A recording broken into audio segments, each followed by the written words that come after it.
안녕하세요. 골종결자 그리고 항노화 전문의 윤용현입니다. 오늘은 이제 비타민 C에 대해서 여러 가지 질문들이 들어와서 이런 질문들에 대해 답하는 시간을 한번 가져볼까 합니다. 자, 질문 첫 번째. 비타민 C는 필요할 때만 먹으면 안 되나요? 자, 비타민 C를 왜 매일 먹어야 될까요? 우리가 참 고민이 되는 문제이기도 하죠. 세상에는 정말 많은 영양제가 있는데 그냥 하나의 영양제, 그냥 이거 딱 하나만 먹으면 좋아지면 정말 좋을 것 같잖아요. 그죠? 한 번 먹으면 평생 동안 다른 영양제 안 먹으면 좋을 것 같잖아요. 근데 그런 원픽이라는 거는 예전부터 참 전설적으로 많이 있죠. 불로초를 찾아서 떠나는 사람들도 있었고요. 엘릭서를 찾아서 떠나는 사람들도 있었고요. 현재의 돌이라는 굉장히 많은 것들 있잖아요. 그거 하나만 다 되면 될 것 같잖아요. 그렇다면 세상은 발전하지 않았겠죠. 그렇죠? 자, 우리 몸이라는 것도 그래요. 하나의 영양제로 모든 것들이 해결될 수 있으면 좋겠지만 사실은 그렇진 않아요. 특히나 이 비타민 C 같은 경우에는 수용성 비타민이잖아요. 수용성 비타민이라는 거는 우리가 비타민 종류 중에서 우리가 지용성과 수용성으로 나뉘는데 그 중에서도 물에 잘 녹는다. 그래서 저 같은 경우 비타민 C를 물에 이제 녹여서 먹습니다. 근데 이 수용성 비타민이라는 거는 어떻게 돼요? 먹으면은 몸에 축적이 돼가지고 우리가 필요할 때마다 찾아서 쓰는 이런 탱크가 있으면 좋을 것 같지만 그렇진 않아요.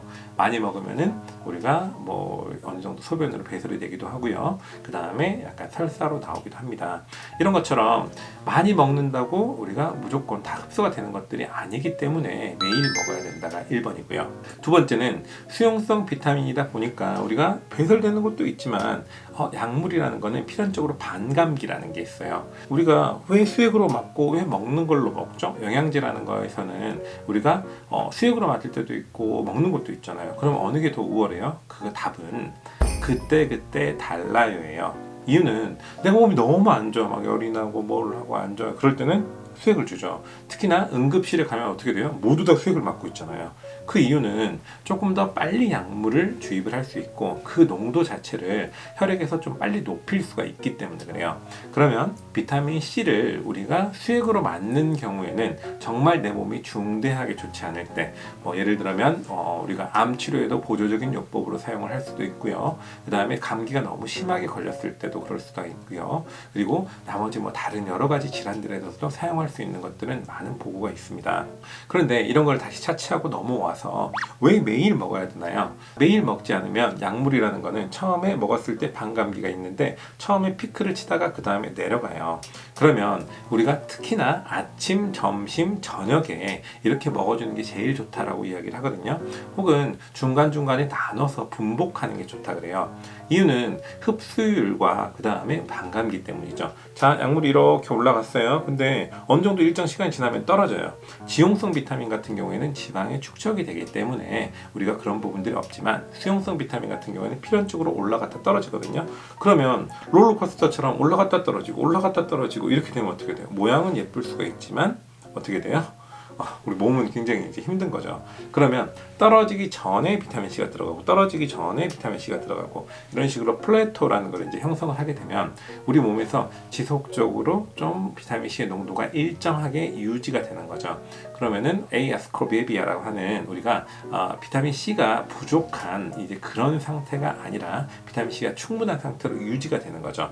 그러면 우리가 영양소를 공급하는 데 있어서 영양소 같은 경우에는 보통 여러 가지가 있지만 농도가 높은 데서 낮은 곳으로 가는 것들이 쉽거든요. 특히나 수용성 비타민 같은 경우에는 더 그런 특징들을 갖고 있고요. 그러면 농도가 굉장히 높은 데서 낮은 쪽으로는 쭉쭉쭉 잘 빠져나가지만 농도가 낮은 거를 하기 위해서는 우리가 어쩔 수 없이 액티브 트랜스포트라고 하는 내 몸의 에너지를 소모하는 과정들이 필요해요. 근데 비타민 C를 제가 병원에서 권유하는 대부분의 사람들은 사실 만성 피로가 와 있고요.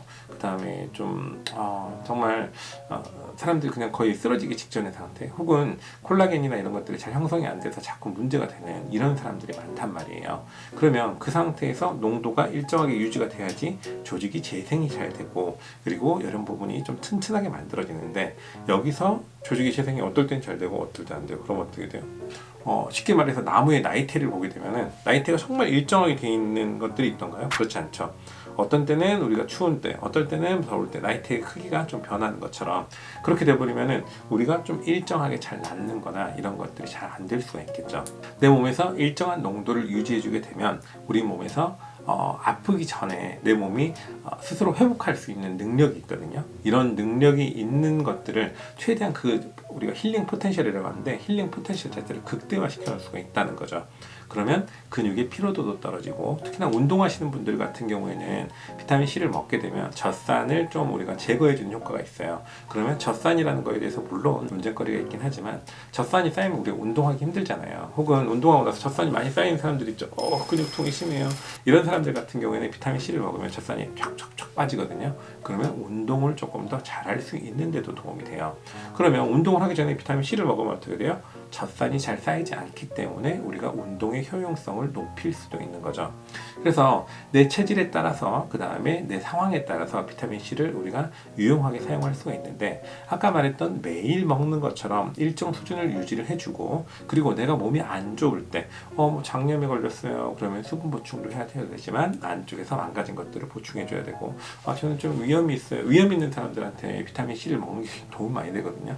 많은 환자들이 위험이 있으면 비타민 C 먹으면 안 되나요? 라고 물어보는데 정말 너무 힘든 사람들은 그렇게 먹으면 안 되겠죠. 그렇지만 우리가 논문 보고에도 있듯이 비타민 C의 농도가 위험이 있는 사람한테서는 좀 낮게 나타나요. 그러면 비타민 C를 먹게 되면 이런 위염이나 이런 데서도 회복을 시킬 수 있다는 보고들도 있어요.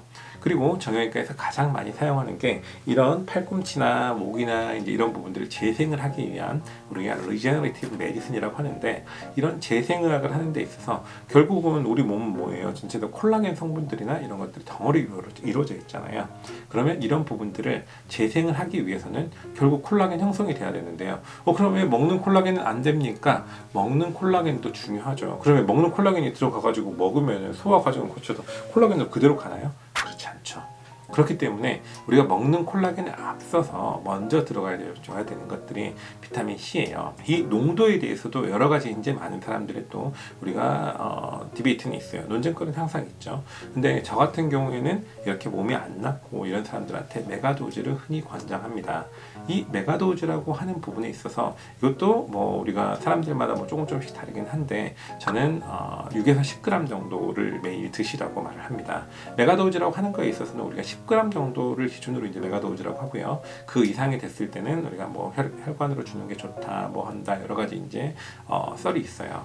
근데 비타민 C 같은 경우에 저는 우리가 좀 설사가 나오지 않을 정도의 농도인 우리가 바울 톨러런스라는 것들이 있거든요. 그래서 우리 장에서 견딜 수 있는 용량 정도까지 올려가지고 그 상태를 유지해 주세요라고 말을 합니다. 그러면 내 몸에 비타민 C가 얼마나 부족하죠? 나는 얼마나 먹어야죠? 그거는 내 필요에 따라 다르지만 저와 치료를 하시는 그런 환자분들이라고 했을 때는 재생을 위해서 치료를 하기 때문에 그냥 통증을 위한 치료에서는 저는 그건 제 분야가 아닌 것 같고 저는 재생을 통해서 나중에 이 부분이 또다시 아프지 않게 하기 위한 치료를 하는 사람이거든요. 이럴 때는 6에서 10g 정도를 드시는 게 좋고 그리고 만성 피로나 내가 정말 너무 크로닉 퍼티그 신드롬이라고 하죠. 만성 피로에 좀 쩔어 있고 이런 사람들 같은 경우에는 비타민 C를 계속 늘려서 우리가 한 20에서 30g, 40g까지도 먹으라고 말을 합니다. 그때는 수액이 아니에요. 그냥 뭐 먹는 걸로 먹으면 돼요. 그리고 저처럼 녹내장에 있는 사람들 같은 경우에는 녹내장은 우리가 킬로그램당 0.5g 먹으라고 그래요. 그러면 저 같은 사람들은 40-50g을 먹어야 된다는 거죠. 그래서 다다익선도 아니지만 과유불급도 아니에요. 사람에 따라 좀 다르다. 그렇지만 재생을 하는 용량에서는 우리가 6에서 10g 정도가 좋다는 게 제 의견입니다.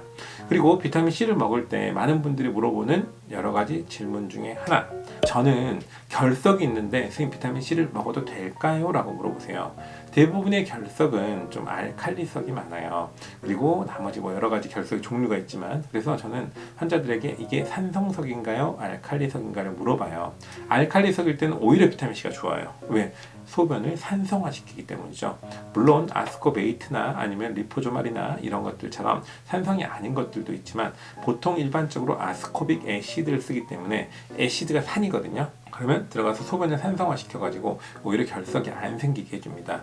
그렇지만 옥살산 칼슘이나 이런 야채를 먹으면서 생기는 사람들 같은 경우에는 비타민 C를 먹을 때 혹시 좀 무서우시면은 우리가 마그네슘이나 비타민 B를 좀 추가로 같이 드시는 게 좋습니다라고 말을 합니다.